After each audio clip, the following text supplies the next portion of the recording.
In today's video, I'm going to show you how to send a receipt on Shopify quickly and easily. Start by logging in to your Shopify admin dashboard. From the left-hand menu, click Orders and select the order for which you want to send a receipt. Open the order details page and look for the More Actions or Resend Receipt option depending on your Shopify version. Click Send Receipt or Resend Receipt. A window will appear showing the customer's email address and the receipt details.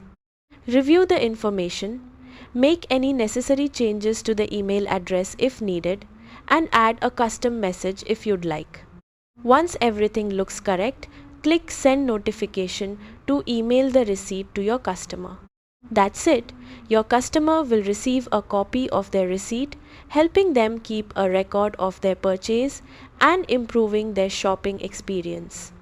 Thanks for watching, and don't forget to like and subscribe for more Shopify tutorials and tips.